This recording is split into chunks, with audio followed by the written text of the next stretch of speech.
Software is not free. The time that you spend building software, you have to translate that to money. Robert Martin suggests on the clean code book is that delete a line, any line, random line from your code, and now run your test. If your test passes, that means that you're not in control.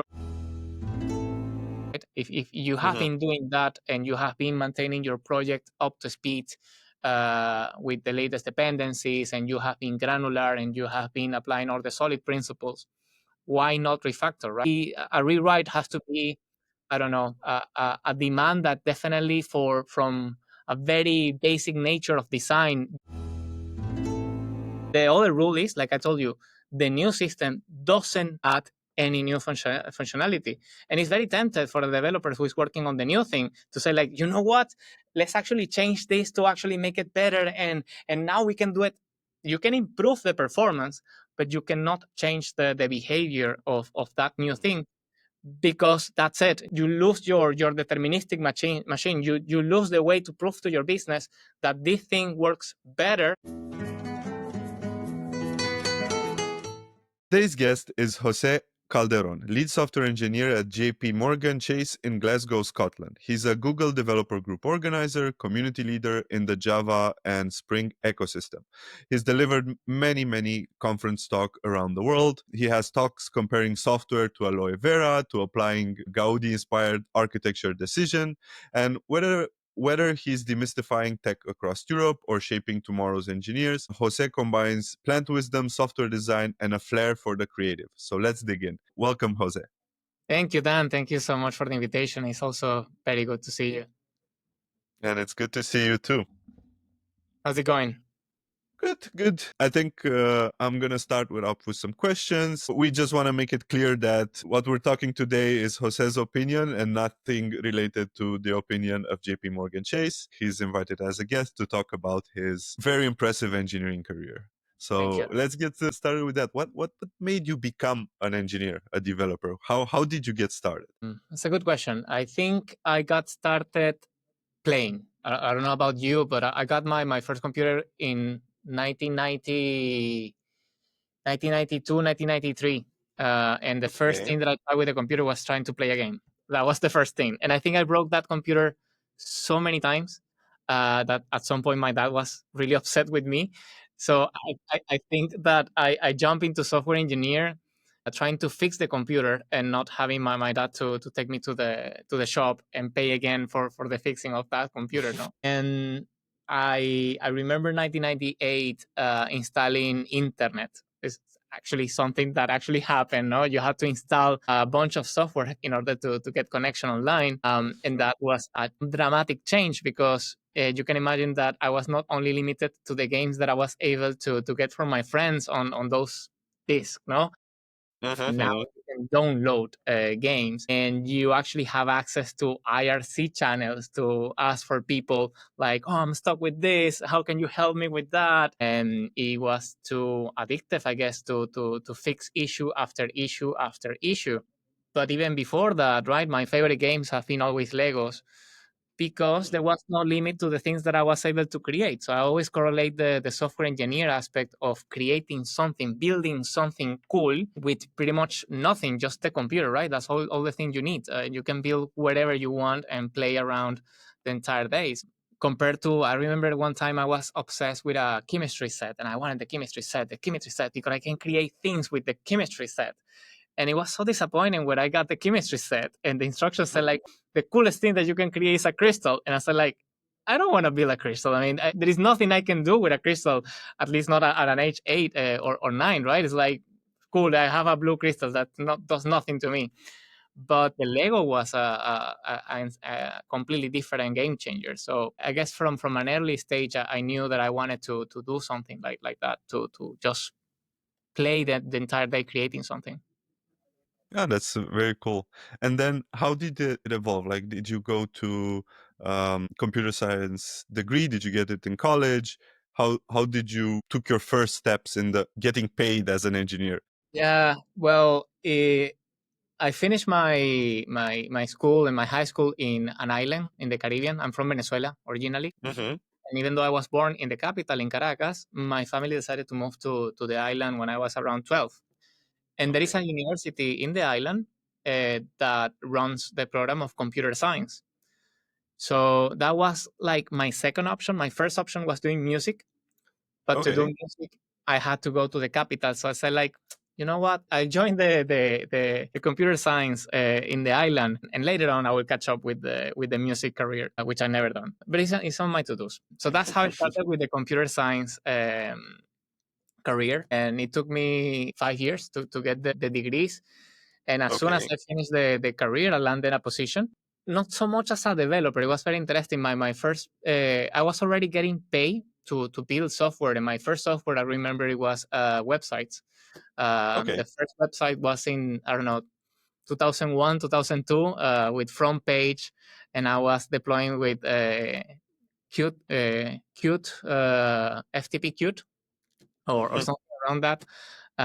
It was a very simple page, and then suddenly the word spread out that I was building websites, and I was already charging for that. No, so professionally getting paid for building software way before actually going to the uni, I was already building websites and fixing computers in general. No, I remember that when I was in high school, there was a guy running a cyber cafe, and that was a thing. And I pretty much was there pretty much every single day because my mom was not able to pick me up on time. So I always was just spending time in there.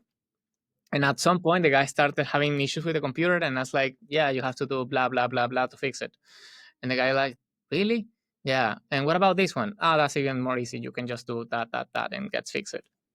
And suddenly the guy started asking me more and more questions. So like, why don't we make a deal, right? You let me play here for free, and I fix whatever issue you have with the computer. So that actually was my first paid job on daily basis, was working on a cyber cafe, fixing machines and playing the entire day. No, that's very cool. I want to say like I've done something similar. I was in my city was uh, in charge of installing Windows. So I used to go. I used to install Windows on. People know me that I had a CD, and I would go and install Windows for everyone that needed Windows, and they usually pay me. Like I don't remember. I think it was something around 10 euros or something like this. And the same with the internet cafe. My mother is actually a teacher, and she was teaching not programming but how to use the computer. So basically they were like teaching them Excel, teaching a lot of people at the internet cafes. She had night classes there, and because she was doing this job, I could stay at the internet cafe for free, which was crazy. I used to go there, stay all the time, stay on the internet, play games.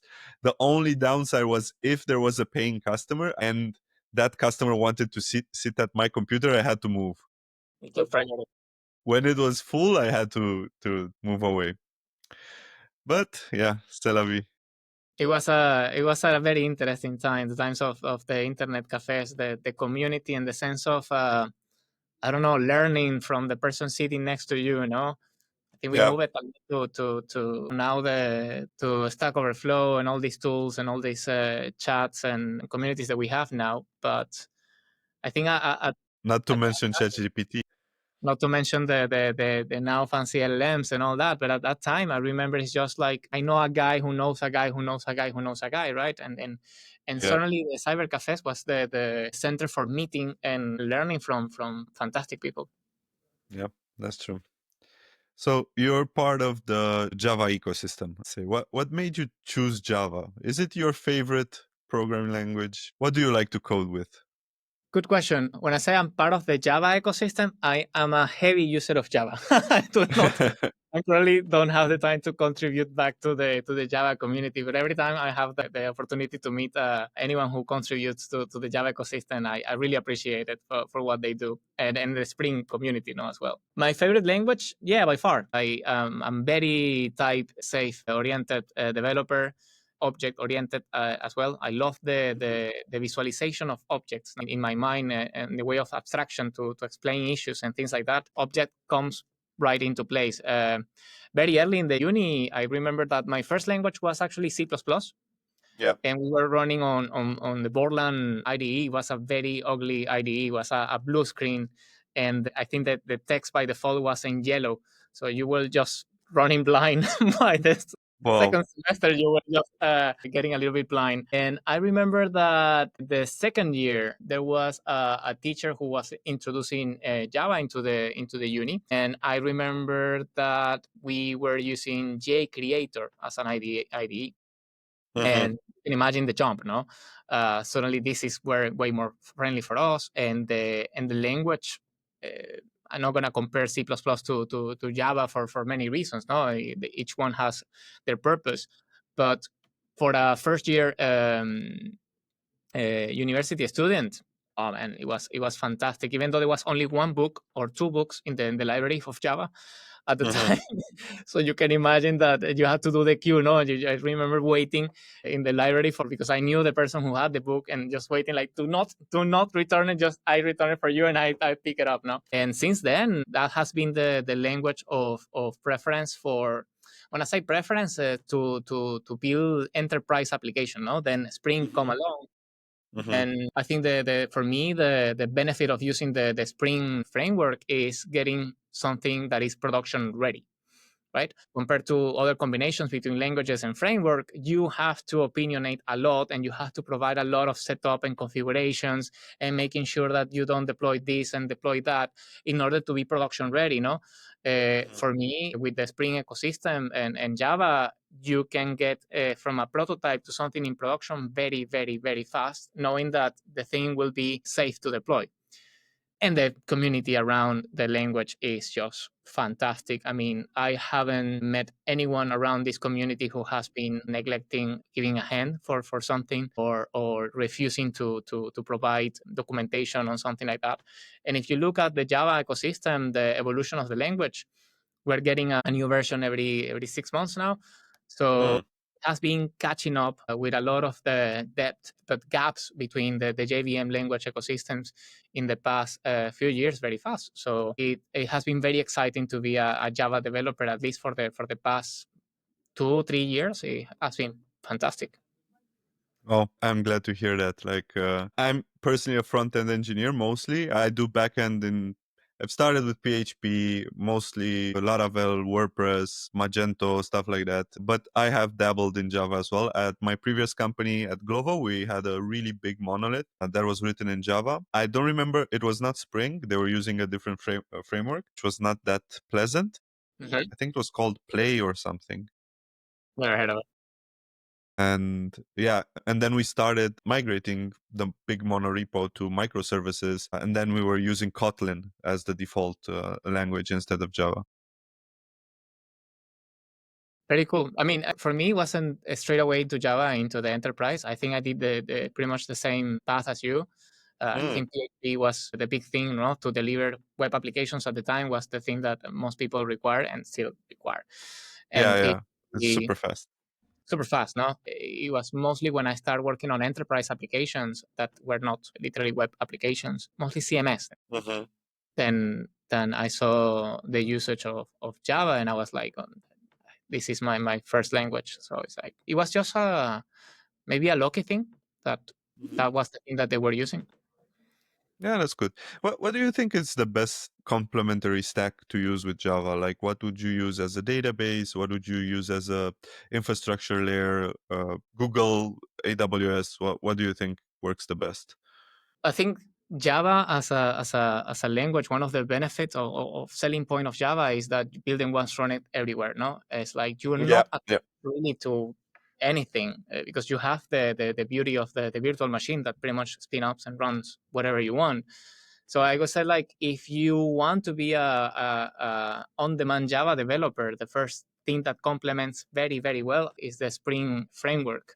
And there are other frameworks, right? And I'm not just saying that I got married with Spring because they don't pay my salary and I have no absolutely nothing to do with them. But it has a fantastic community around and it has been able to catch up very well with the necessities of the enterprise, right? Every time enterprise requires a challenge or drops a challenge, right there is the Spring community providing the out of the box solution. And it makes software development very elegant, in my opinion, very easy to build, like you said, very complex applications with minimum lines of code, which is really at the end of the day what you want. No, you don't want to maintain so many lines of code.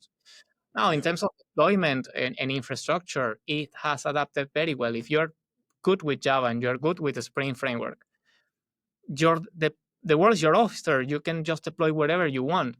Every single platform has been, because of the how big the Java community is and how massive market represents. I think that each cloud provider or each runtime provider has been very kind to provide the documentation and the support to make sure that the Java developers are able to contribute very seamless to them. So I wouldn't say I haven't found any specific vendor or technology or company that was like, if you're going with Java, go with that. Not at all. That's the beauty. It's the portability aspect of being a Java and a Spring developer, at least for the backend, that it really doesn't matter. And for the database, do you like MySQL? I started with MySQL. That was my first database, I think. But I have touched pretty much every single relational database out there. And the cool thing that when you work with Spring is that they have Java has the JPAs, which is the Java Persistence API. And the Java Persistent API allows you a very high level abstraction from whatever database you have in the background. So there are very cool technologies like liquid base, for example, that if you have liquid base, you can even write your schemas on YAML. I know you're going to say that, yeah, YAML, but it's a completely language agnostic from a database provider. So I can just change my URL of connection and suddenly I move from MySQL to Postgres, or I can move from Postgres to Sybase, or from, it doesn't matter really, because my application, the only thing that needs is that tiny bit of configuration line. And that's it. And if you move to NoSQL, Mongo, Dynamo, whatever database you're trying, it's really not many lines of code that you will have to change. So that also makes it very appealing that if for some reason your company or your project or your domain decides to move away because, I don't know, dramatic thing that you have to run and change, if you are using this level of abstractions, it really does. Very interesting. And does it have like its own ORM behind the scenes that helps it do this? Yeah, the Hibernate is the most popular one, and it allows to map your objects to your schema representations or to the things that you are persisting very simply. Hmm. Okay. So it does that by default, and the configuration knows which one to map it behind the scenes. That's pretty interesting. Yeah, Java seems like a cool language. What are some like tips, tricks, or things people might want to know about Java? Like people who have never, let's say students who want to get into the language, want to get into the industry, what would you tell them? What were some tricks and tips for the Java language or Spring in particular? Like with any language, my advice would be patient. If you come from a non sorry, for a type safe language like Python or JavaScript, it takes time to get used to. It pays off. It definitely pays off. My advice would be to start playing hands on. As a lot of people, it depends how you learn. But tell you how I like to learn. I'm a gamer by nature, so I will start playing with it, trying to start very simple. Something that I like to have is quick victories. If I jump into learning a new language and I'm going to let me create a very fancy game that does blah blah blah, I'm gonna get demotivated, no? So I have to start very simple. I do my hello world because even a hello world, you will be surprised how difficult it is sometimes with some environments and some languages, because you need to have this dependency and then you need to run this and then you have to install this and then so just to get the hello world is already a celebration. It's like, oh my god, it compiles and it runs, no? From there, get it into your domain. I mean, if you are a Dragon Ball fan, just create an application that describes the character of Dragon Ball. If you like Pokemon, just do the thing with Pokemon, Digimon, whatever Have is. fun. Have fun, just have fun with the language and find a mentor. Now, the cool thing that we have now, we didn't have a few years ago, or when I was in uni, is the LLMs, no? So you can Yes. pretty much prompt an LLM and say like, look, you are going to be my senior developer on language blah, on version blah, and I'm going to work with the framework blah, and I want to learn by doing. So I'm into sci-fi with this movie. So tell me about the project and let's go step by step, right? I never had that before. So even And as a that's a senior, cool trick. yeah, and even as a senior developer, I have my prompts like that because, like I said, the language evolves so fast that it's tricky to catch up. So I always have a model trained to be my mentor on the next version that I'm working on, and say like, look, this is how I'm doing it with this version. Do you know a different way to do it with the newest version? And he would say, oh yeah, actually this changed. And it's like, oh, that's very cool. No, that I can be clever now with my things. So like, I'm doing now this with the new version of it. So it's also a very iterative way of learning. But that would be my advice: is be patient with the language, whatever language you're working on. Get into the frameworks very early with the Spring framework, definitely, because it will make your life so much different. And pretty much that's when it's going to be used in the industry, right? It's very weird to find a position where the only thing that they look is from a developer with the Java SDK and knowledge. It's always Java plus the framework, because like I said, it adapts very well to the enterprise usage or use cases. And find a mentor, even a person who is good with the language.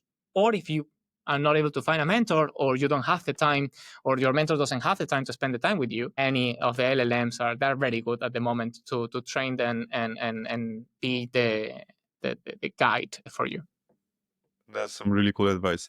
I think you can also use the LLM to just be your product manager and give you features to build. And then you can have one LLM as your product manager and one LLM as your senior developer mentor that helps you out. I think you sort of like simulate a team in which you are the junior developer and you learn.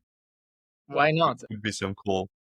With the agents things, that you can have multiple agents with different roles and say like, now create me a co developer that helps me on that feature, like you said, or a front end developer, right, that contributes on and takes aspect of that. The QA, you can also simulate that. I like that idea, and you can have your own team in your house running, no problem. Yeah, we're using that computing power for good. Yeah. Imagine all the pizzas that you don't have to buy. It's like Exactly. a lot in pizza. Actually, you also teach at the University of Glasgow, right? Or are you still teaching? Yes. So there is a program that the company has with the University of Glasgow, and they Hmm. invite me as a affiliate lecture, and Okay. it's a program that runs from September to the end of the year, and it's for students who are in the fourth year of computer science. Okay, And what so they do 5 years or four? Is last year? that's the last year. Yes, that's the last Okay. year. And if they don't decide to do the fifth year, I think you have the opportunity to do the specialization or something like that. And what they do is that they coach the engineers of the third year. So what we Okay. do with the students of the 4 years is to teach them how to coach teams who are developing, because Hmm. that's something that is very tricky to learn. No, how do you deal with a team of engineers who are dealing with a product owner who wants something very fast, and maybe you have someone in your team who doesn't want to play the team. So all those tricks, and how to build that culture around your team, and how to get on the best practices around SDLC and CI/CD and things like that. That's pretty much what we coach the software engineers. Wow. That's really cool. It's so I cool. wish I had that in college, to be honest. Same, absolutely the same. Yes, exactly. And I think that's pretty much what we use as a guidance when we are writing the lectures and the programs, and the way we deliver. It's like, how can we be the lectures that we wish we had when we were at that point? What are the things that no one is telling us? And it really pays off. And we also learn a lot from the students. Like I said, it's a completely new generation, right? And the way they consume content, the way that they learn and they move through the career is completely different to how we did. So that's also very interesting to see. That's true. Yeah, for sure. You also go a lot on on the road to conferences, speaking engagement, workshops. We actually met on one of these conferences. I think it was in Croatia, right? At Oh, the yeah. The Web summer Summer webcam. Camp. Yes. What's one? Let's first. I want to know, how do you go about like building a conference talk? Uh, I don't get this opportunity to ask fellow speakers this, and I'm really curious how you do it compared to how I do it. And it's very interesting. I loved your talk in that conference, by the way. Big fan. For me, even though I have my agenda every year, right? And you do as well, right? From your Mm-hmm. work, you have a deadline, a project, something that you need to deliver, and that becomes your day to day. Yeah. I take inspiration from the things that I discover or I see that, oh man, we are doing this way and we are not paying attention to that, or this will be something that will actually help me a lot during that process. And that's pretty much how it is every year for some reason. And I think I'm lucky, it feels completely different to the previous year.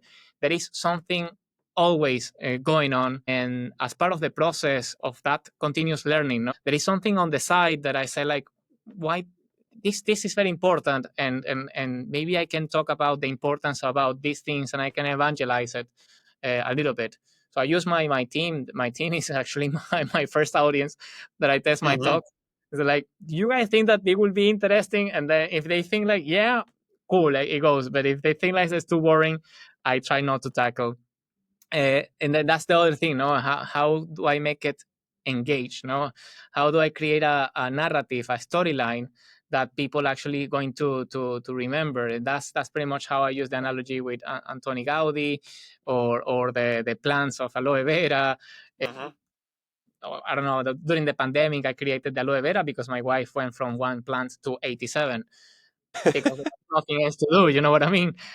And so I took inspiration from how she took care of the plants, and the way that translates into the conversation that we have with our software. So like, well, I wish you can be some more maintainable. So what makes the aloe vera so maintainable, so easy to maintain, no? And what things can we learn from that? So it's like a connection, no, between the what I'm working at the moment on the back of my mind versus the things that are happening around my life. That trip that I took to Barcelona, I put the audio guide and Anthony Gaudi, and then that immediately spikes up. So like, oh, this is connected to that. No, that creates the narrative and the storyline that makes the deliverable of the talk more engaging and more memorable. Like you said, is Mm-hmm. maybe I'm not the person who is going to be in a conference and you're going to listen, and people are going to say, oh my God, that's exactly what I needed for my team in terms of technology or solution. For sure not, but maybe I will be remembered as the guy who did the aloe vera talk, or the guy who was talking about La Sagrada Familia and Antoni Gaudi, Mm. which I'm fine with that, right? At the end of the day, what I care is that people remember something about the talk and you take away something. Yeah, that's true. What are some takeaways, actually, the main 2 or 3 takeaways from your talks? I know you talk a lot about architecture, so what do you recommend mostly from your talks? So the last one that I did was, I think that's the one that I did in Croatia, was the art of making decisions, no? Mm-hmm. In terms of architecture, on your day to day, you make so many decisions, right? And if you don't know how to keep track of them, if you don't take the advantage of taking track of those decisions, it is very easy to make your software or to build your software in a way that at some point will not be able to evolution. I talk a lot in that talk about evolutionary architecture. In my experience, I find that the systems who are more easy to evolve are because the way that the decision was made, either because it was well tracked and documented, but also was that decision easy to roll back? Were you able to make the abstraction level of that decision that if you regret in the future, you are very easy to move to the second solution or third solution that you Mm-hmm. were evaluating? So in terms of the architecture, keeping your architecture always in a evolvable state, I would say, like, you have to take care of how your team makes the decisions, putting the Mm-hmm. process in place. It is good to have the initiative from your team to say, like, you know what, I'm going to build this feature and I'm going to immediately add the caching layer. And it's like, it's good that you have the initiative and the knowledge to actually do that. But why are you making that decision? Oh, no, because I believe so. Not enough, right? You need to justify Okay. your decision. You need to present it. You need to argument it from a financial perspective and functional. Software is not free. The time that you spend building software, you have to translate that to money. The environments where these applications are running also cost money. So if you don't track those decisions, how are you going to be sure that you actually know where to cut cost at some point? Or how are you going to justify that at the end of the year that you are spending, I don't know, X amount of euros or dollars more compared to last year? If you have those decisions, and now AI is a fantastic tool because you can just build your own rack and put all those decisions through your system, and you can just say like, look, from all the decisions that we made during this year, what were the decisions that actually represent an increase of 10% of my infrastructure budget? And if you were diligent, documented those things, you can pretty much say like, oh, because we decided to go for this and this and this. Do we have an alternative to that? Sure, you can go to the ADR and check the alternative. So it's a fantastic way to navigate to be in control of how your architecture is evolving, to how do you justify your decisions and you make yourself and your peers accountable. And also, if you are doing that process, it's very interesting because 9 out of 10, when I'm making a decision and I present it to the board of people who are advising on the decisions, the alternative that I propose are not the ones that actually get decided. There is always an insight, there is always a feedback from someone who has a different perspective, a different point of view. I said, like, I think we should do it this other way, and you don't have that into consideration. So you can also improve your software by design. You don't have to wait too much on this. I'm not talking about documents that can take hours to write. Again, you can use AI tools to generate this documenting document. So it's just a few minutes of due diligence that you can gain a lot. That is those are the takeaways from, at least from my latest talk. That is the art of making decisions. Nice, very insightful. What do I like this thing of documenting your decisions? I've never heard of it before. I think it's a really good idea. Like you always think, why did we do this? And then you have a paper trail that says, this is why, because we decided 7 years ago to do it. So yeah, very, very interested. And parsing the document, giving the documentation to a RAG system that can analyze it. Again, genius. I haven't thought about this. Really It's super cool. cool. How do you do the documentation? Just in Google Docs, or what do you think it's the best way to keep your documentation up to date? Because I think you want it to be searchable, right? Filterable, searchable. Filterable, searchable, and also keep it alive in a way, in a place where you can just make comments and contribute and challenge it at any point. It has to be a social tool. It cannot be something written in stone where no one can touch it. No one is like a PR. It actually, I like to use source control to put my decisions, because a decision is not final, right? A decision will eventually supersede. So you can see the history of how the decisions were made in the past and say like why this decision superseded this decision and how they are linked. That's another thing, that if the tool that you're using needs to allow you to navigate between these documents so you can see the correlation and understand a little bit of the context that you have. It definitely needs to have visual for diagrams, right? And that's another thing that I talk in the talk, is like the usage of C4, for example, for me is a very easy tool to use a clear narrative of explaining how the decision has been articulated in a design form. So I like source control. I really enjoy source control because it allows you to people to also to sign off, right? Accountability. Like, oh, I didn't review that. Wait. Your approval is in there, right? I was make sure that the box and you were part of the conversation, and I can see that you made that comment and that observation. So I think source control is a fantastic tool. So yeah, searchable. It can be. It needs to allow navigation. It needs to allow representation of graphics and source control. Right. I can go to the future and travel to the past of seeing how the decision has been evolving.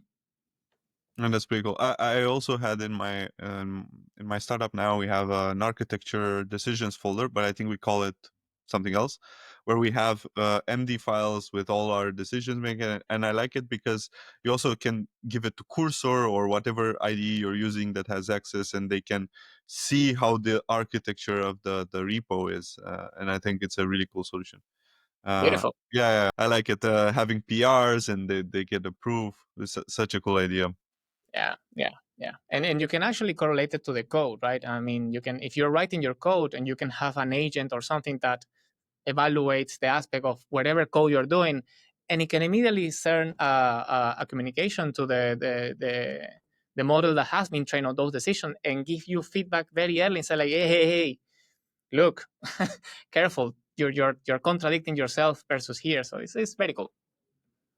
That's true. How often do you think teams should like refactor versus rewrite? Or from a architecture perspective, like if you realize that the architecture has gotten a little brittle or it's at the you need to change something, do you rewrite everything or do you like refactor the current architecture? What's your opinion from your past experiences? That's tricky. I am a rewriter. Okay. I have a nickname. I'm I decommission a lot of things. So I'm the decommissioner. The Commissioner Gordon. You cannot. And there was a fantastic talk on that year on the Web Summer Camp about a guy actually stopped in a stage and he was talking about when to go for a refactor and when to go for a rewrite. Refactor is as long, in my opinion, is when the code is alive, when the developers are in control of what they're working on, and you have a business who understands also what are the demands and what is the history of the application.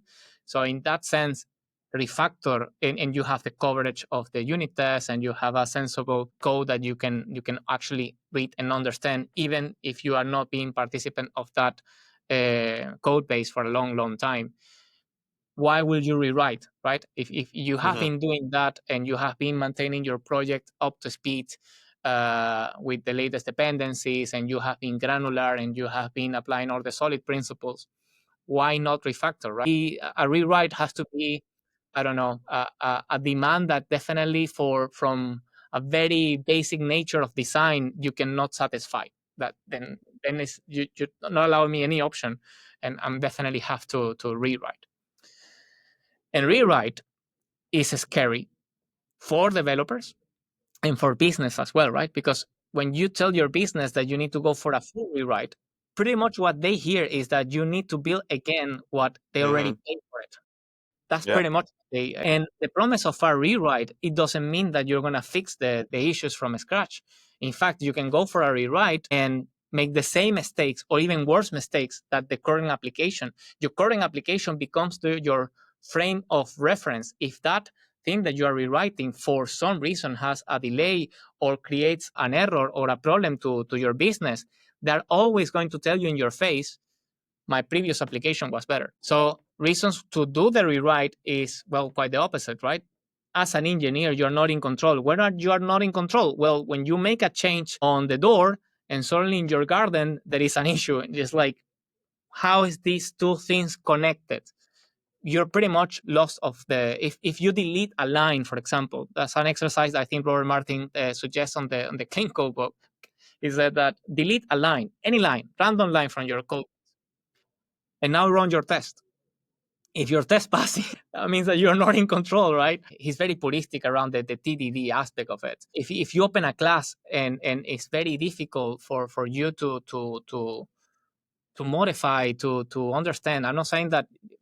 That's the thing. Nowadays, we have tools, fantastic tools. I found very useful. One of the use cases for the AI tools is to explain code that is legacy, refactor code that is legacy. But you need to be sure that in order to do refactor, you have the test, and we can talk about all the dimensions of testing that guarantees that that is not going to introduce regression. But yeah, in my experience, I've done both. I have done a lot of refactor and maintaining legacy applications who were written 20, 25 years ago, and now they're running on the cloud. And they have moved to that entire transition, right? And they continue to be relevant applications. Well, because the engineers have been diligent in order to keep that application alive.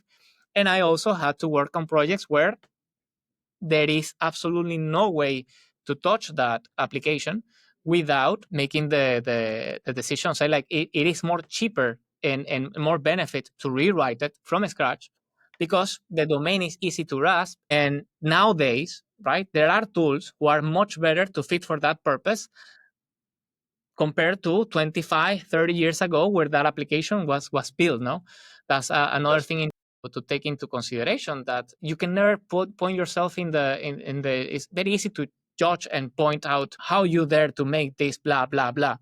Mate, 20 years ago, we didn't have the technologies. The language were not that advanced. The frameworks were not that advanced. So the people who had to build those things 20 years ago, 25 years ago, they pretty much were doing the best they could with the resources that they have and with the budget that they had and the people and the time frames. There are so many variants. Ergo, I think those things worth documenting, right? Because sometimes you will have to do things like that.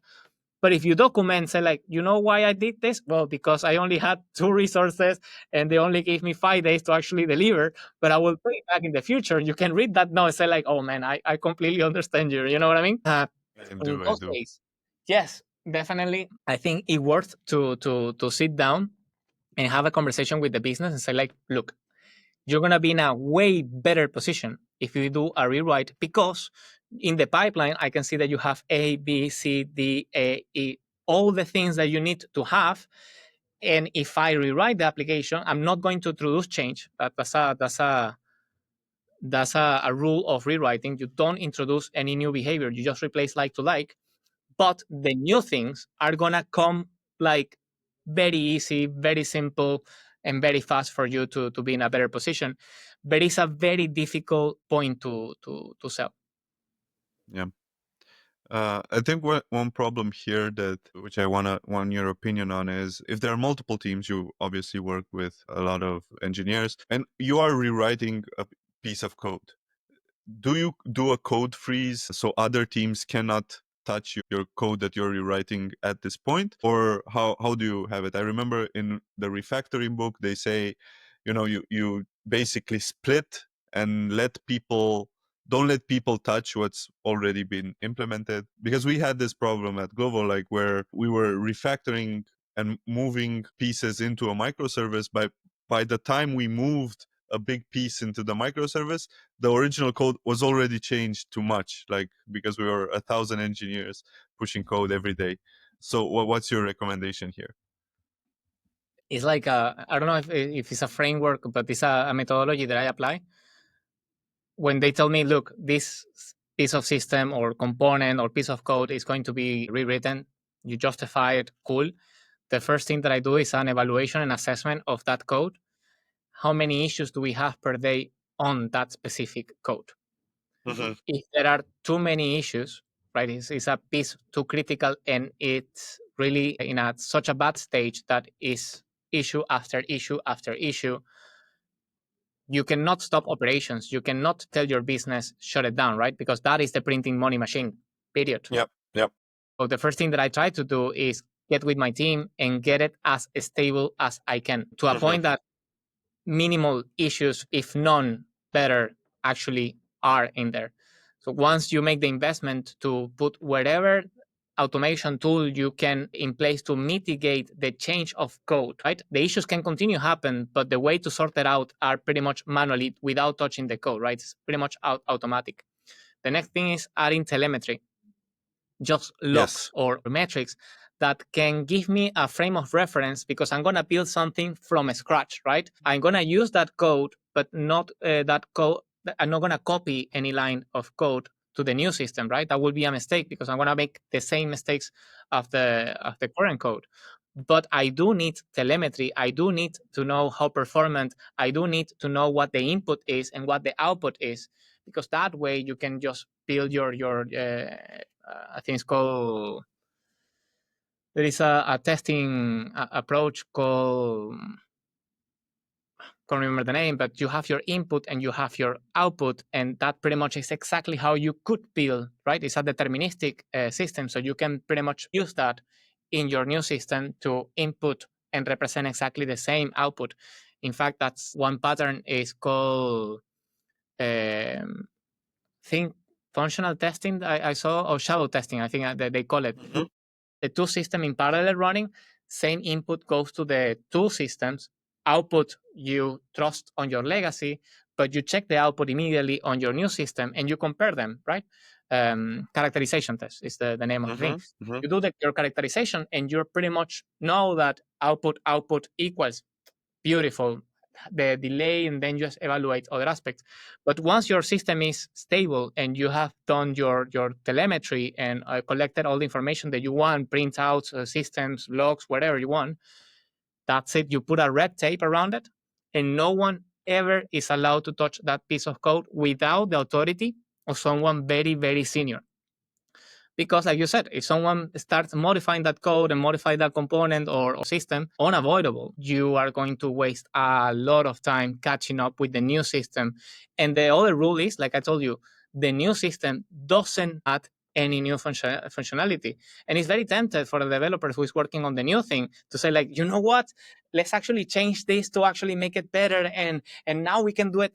You can improve the performance, but you cannot change the behavior of that new thing, because that's it. You lose your deterministic machine. You lose the way to prove to your business that this thing works better.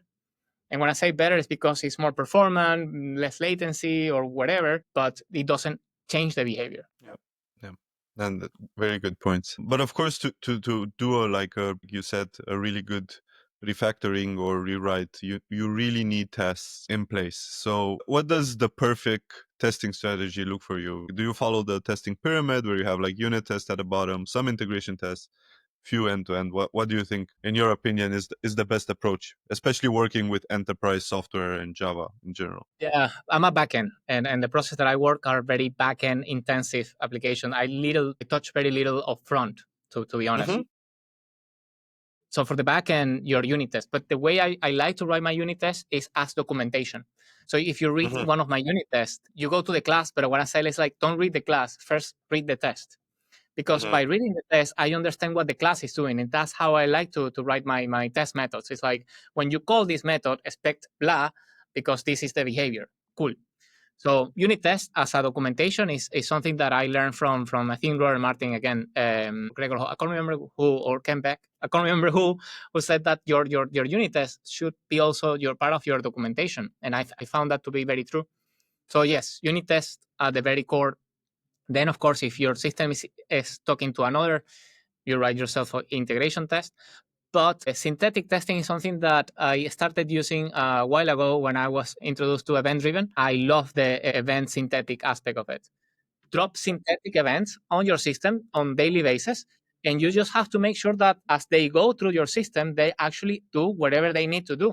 So you can evaluate the how the event has been transformed through the interaction of those systems to test your most critical use cases. I'm not going to say all cases because it's difficult to do, but your most critical use cases, there is nothing better that you deploy your application to your lower environment, you run your synthetics, everything is passing, and you have some certainty that is should not break your production environment.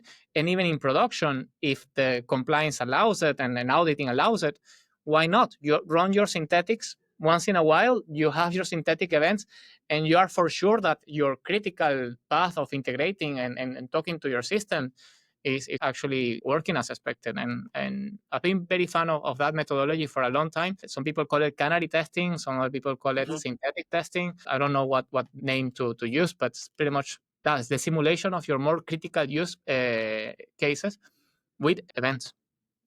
Yeah, that sounds super interesting. Never heard of it actually before. I know I've heard about a similar idea that Netflix does, where they introduce breakage, like chaos testing, or what they call it, monkey chaos testing, where they break something intentional and see how the rest of the system works and how it reacts, which I think is also neat in a way. Yeah. That if we fall into that testing, that performance testing, if you have a piece of system who is very sensitive to performance, use any performance tooling that you want and just evaluate how performant that thing is, and collect the evidence, and you can put it in your pipeline. Say like, look, I'm going to fire 10 concurrent users with 1,000 requests each, and I'm going to check the sensitivity of this threshold. You can do that. But what you're suggesting, the chaos engineering, is a fantastic book, by the way. There are multiple suites of chaos engineering that you can you define a game day and you say like, look guys, Friday from 9 to 11, if I were you, I would have my coffee early, because you don't tell them exactly what is going to happen, but they need to be prepared and it's fantastic to evaluate how resilient is your team around getting things back to normal. No, and this year for me, the topic that I'm trying to present into a talk will be around. In my mind, it's called crash-driven engineering. No, it's like how do you embrace crashing as something that unavoidable will happen because you cannot be in control of absolutely everything, right? There are one of things that run on cloud that are not under your control. So the question is not if it's going to crash or not. The question is how fast can I recover from that crashing and go into the production without any fear? Because there are multiple techniques that you can apply to have that as a parachute. So I'm a big fan of the chaos engineering and the gaming aspect of it. No, the gamification of preparing your team to actually deal with what will be a simulation of a production issue. Yeah, that's pretty cool. And speaking about testing, do you still, how do you manage your database? Like, do you completely mock the database and have like some what you call it, integration tests, or what's the best solution to deal with testing that the database works as expected, like the queries, everything? Good question. Java has virtual databases. H2 is one of them. So you can have a database that only runs on compile and running time, right? It's a virtual database, and you can put the flavor to act as the real database with the right configuration. You're going to act as a Postgres database with a specific engine, and it will check the schemas even at unit test. You will check that the queries will execute and the reads and writes. So that is my first layer of defense, a virtual database for unit test and building time. And then I always like to have at least one lower environment for running my, like I told you, synthetic or regression or business testing. And I try to use the same technology across my all my environments, right? Just to be sure that I'm not gonna find any surprise. And because Java allows you to have that easy portability of whatever flavor of the database. If you want to have, for example, systems who are super critical and they need to have a very secure rollback strategy, you could deploy a different flavor or a different provider of that database in a different provider, cloud provider, and you can definitely fall back to that one. And because you're abstracted from that, you don't really I don't really even care what is running on the cloud or on prem. Is irrelevant to me as long as I have those abstraction layers. And there is a tool, like I told you, Liquid Base. Liquid Base is very cool because if you're using Liquid Base for your application, you can have the history of how your schema has been building over time. So what happens if I have to deploy my application in a brand new environment? Well, when you run the application, the Liquid Base will check what is the schema version that we are. And if it says like there is no record, it will execute in sequence all those schema changes up to speed. Okay. So you also have track in the source code how your schema, if you have been altering tables, adding new records, or doing whatever modifications, Liquid Base will keep track of them and you can source code it. Something that is very important is that any change done to a production database, it needs to be controlled from source, right? So you need to be sure that that thing is actually okay to go. You need the sign off. I heard that there are other people who like to do the database changes on the fly, or they keep a different repo outside from the application to keep the database tracking. For me, that's too complicated. It's like the more centralizations I have around my domains, my microservices, the better it is for me to understand and to manipulate the evolution of that component. So I'm not saying that there are multiple technologies similar to Liquid Base, so to be that one, but I like that one very much to keep track of how my records are evolving over time. Yeah, that's super cool. I'll have to look into it. Yeah, we have something similar. We're using Postgres and our backend is using Go. Oh, nice. And we built something similar with our database to keep track of everything, and we can move back steps. Like we have like this time traveling capacity, which is really cool. And I think you want for your database. Yeah, we touched a little bit on LLMs, but where do you think coding, engineering, architecture is going to be like in 5 years or 10 years? Where do you think we're going? Are we still going to have a job in 5 years, do you think? Man, I really don't know how to answer that question. To be honest, I don't know. If the Jose of 3 years ago had a conversation with the Jose today, that guy will be very, very surprised, right? He will not believe the things that I have to tell the Jose of 3 years ago, right? Telling that the Yeah. tools that we have and the things that we have at the moment. And how fast we code now. Yeah. What I can tell you is I don't know if AI is going to replace us, but a developer who is using AI at the moment will replace a developer who is not using AI. And this is For a sure. conversation that I found multiple times with different people. So like, I don't like it. It feels like I'm missing my essence as a developer because I'm not using the search engines and things like that. And from my point, is like, mate, you're just wasting your time. That's it. It's a fantastic tool that makes you more productive, that I can delegate a lot of things that I don't want to spend my time and my energy. We believe that we have unlimited energy, and that is not true. My creative energy, my energy to actually be innovating is very narrow, and it maybe gets narrow as I get old. I don't know. Maybe it gets wider. I have no idea, but I can tell you it's not unlimited. So having the ability to have these tools that delegate things that I don't want to be spending time on makes me more productive, makes my team more productive. So I do see that in the future, we are definitely going to evaluate the developer by, of course, a way of solving problems or her ways to solve her problems, to the way of tackling issues and coding skills, of course.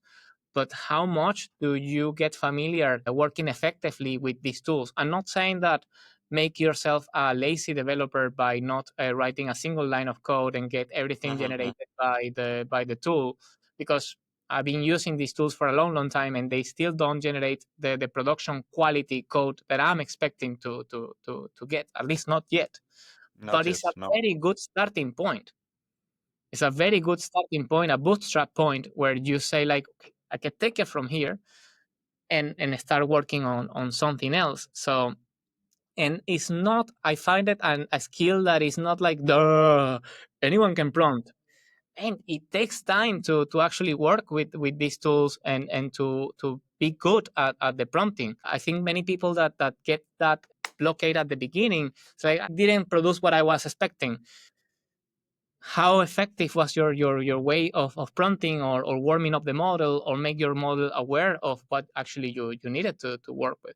So I don't know if they're going to replace us in the future, and if it replaces us, I hope that we will be able to spend time in Barcelona having some caipirinhas and the beach. And you know what? Hopefully. They're doing the work for us, mate. I mean, we don't really have to. Hopefully, we'll be at that stage, no?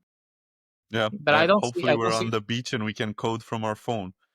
or doing something else, right? I mean, why do we have to code at that stage? Maybe we can just do something else.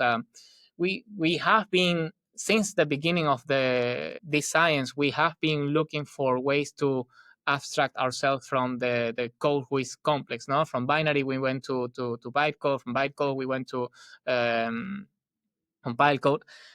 So we're always building the next language which is more nature to my language. So I think that eventually we will get to a language that is pretty much natural language, and we get the code.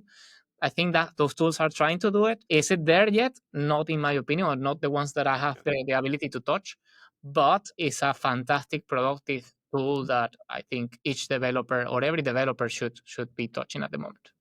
Yeah, I agree. It's for sure the future. You mentioned a lot of books in this podcast right now, but what is one of your favorite, or what are you currently reading now? What books would you recommend, if you can recommend me something to read? I really like reading, and yeah, I'm I know. always on the lookout. On Instagram, and I think the last one that I got from you was "Fall in Love of the Problem," no? Yeah, And that that's a was, really good book from the yeah. creator of Ways. I really liked it. I have it on my list. From the books that I can recommend to any developer, start with the basic. Clean Code from Robert Martin is Mm-hmm. essential. Is that book defines the way that you should code. Code is very free, right? That's the thing with coding. There is no limitations, and more often than not, I think juniors or me as a junior, I spend a lot of time thinking like, am I doing this the right way or not the right way? Am I writing this method okay? Should they? And once you go through the clean code series, and I watch the videos, I have parts of the books in physical, but the videos are fantastic because Robert Martin makes it so entertaining that it's very hard to not be engaged on what he's teaching in there. So that one will give you a solid foundation. The pragmatic developer for me was a pragmatic programmer, pragmatic developer. I can't remember the second Yes, edition. programmer, I think. Yeah, It's beautiful. such a book. So I many think I things have it. that if you have it there is the black cover is fantastic because maybe you will find it Yeah, somewhere. somewhere. It's fantastic because I guess the takeaway from that book for me was like I don't need to make things so complicated, right? You can simplify and still be productive. So be pragmatic. That was just a brilliant book. There is one book, Donella Meadows, I think she wrote it, Thinking Systems. It's not Oh yeah, it's not software engineering, but wow, it definitely is one of those books that you read and you are like, wow, okay. Especially when it comes to measure things and evaluate, think about metrics and things about how we actually do some evaluations. That sometimes the evaluation is actually more harmful than the solution that you are trying to build. Fundamentals of software architecture, Neil Ford, come on, amazing. It has the second part. It's actually called the hard parts, and the hard part is very cool because he actually tackles a business use case from the very beginning of the book. It's like the transformation of a monolithic from the architecture perspective. I love that. Gregor Hope, he writes a lot with analogies, and I'm a big fan of metaphors and analogies to explain software engineering. And Gregor Hope, he wrote a book called the Software or the architect elevator or the architecture elevator is fantastic. The way he expresses himself and the way he narrows the analogies, it makes you so easy to understand very complex things in terms of architecture. On the other side, working with intensive engineer software is quite the opposite. It's very technical.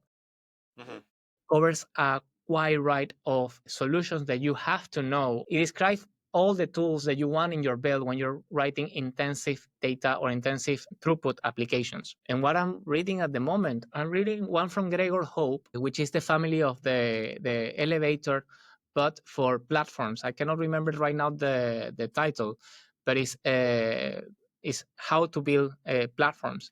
And platforms are a different beast. No, there is the program, the application, and there are the building the platform. No, when you're building things for other developers to build in top of, wow, it makes you reflect a lot of how we actually write and produce software. So I found those very cool. Outside of the software engineer, Creative Inc. Can't remember the name of the author, but it's the founder of Pixar. okay. Camel. And what a beautiful book. What a beautiful book to understand the creativity as a resource, as a energy that you have to manage every single day. You and your team. We are creative entities. We are super proud of what we do. I think that's why we create so many conflicts when it comes to pull requests, is because we take authoring and we take proud on what we build. That's why so difficult to refactor sometimes or to decommission a system, because that's somebody's baby, right? Nobody likes to call nobody likes your baby to be called ugly. So it's part of that creativity part that we have as engineers that reflects into the work that we have. So that was a fantastic book that I can remember. But same as you, I don't like to read because I get distracted so fast. But Audible, they make my life so much easier because if I'm not walking, I'm in the train. If I'm not in the train, I like to go for a run. And it's very easy for me to focus on that storytelling, on that narrative. And you will be surprised. So many of the books that I have mentioned, I have consumed because there is an audiobook version of them. So I think it's a myth that you cannot learn technical books with audiobooks. I say like no. If the author spend the time to actually make it easy to consume for someone in audio format, why not go for it? Yeah, I love it. I do the same. If I go to the gym, I put an audiobook, but if I am on a beach, I prefer like to read a little bit. I'm also easily distracted, so I like to take notes and like a little bit scribble on the book. So that's why I don't borrow books, because I like to like kind of like destroy them, let's say. Personalize them. No, not destroy. Personalize them. Personalize them. Yeah, personalize. Personalize them. Yes, yes. Yeah, yeah. For me, the physical book has to be a sci-fi, for example, Doom, for example. Mhm. But this because I cannot stop reading, right? You have to go to the next page and go to the next page and go to the next page. So the sci-fi, by far, Asimov, all the Asimov books, I'm super fan of those in physical. Mhm. But anything outside of that, I prefer to always listening. You mentioned you're a gamer at heart. What's one of your favorite games, or what are you playing right now? You will not believe what I'm playing right now. One of the early games that I remember playing with dialogue connection was called Ultima Online. It's a Ultima? Ultima Online. And it's an RPG MMO. Is you pretty much build your life around it. And when I say build your life, you have to decide what you're going to do and find your. You need money. Well, you better have to get a skill and build on top of that skill and find a guild that accepts you. So it's your second life in the game. The graphics. At least the version that I'm playing is the one of the first one is very very 2D. There is nothing fancy around it, but it's the dynamic of the game. And the other day I got so nostalgic. I don't know why I'm jumping into a nostalgic time, and I decided to download it and play again. I cannot tell you why, but it's something that in my I'm not a gamer as such. I'm not a person who goes from game to game to game to game to game. Mhm. But Mhm. I do find that while playing games and doing things that I don't know, killing skeletons or something that is very repetitive, Mhm. it's like a mantra. It's like my way of doing meditation. It's like just doing Mhm. something very repetitive, just not thinking about work, absolutely nothing to do with engineer, just finding my way through collecting pieces of whatever that is, or finding the solution through a quest that it's like a little bit of air to my brain and say like, okay, let's chill out and reduce the possibility of a burnout, right? If you're burnout, Mhm. that's too Mhm. late, but I do recharge a lot of energy by doing things like that. Now sitting down on a game that it doesn't have the best graphics, but Mhm. it's just the story of it, or the consequences of what you do in there, and getting to know people, socializing inside the game, that I find just fascinating. I love it. I do the same. I also like games where I just grind and just like be there in the moment. You don't have to think. Love Yeah, it. yeah, definitely.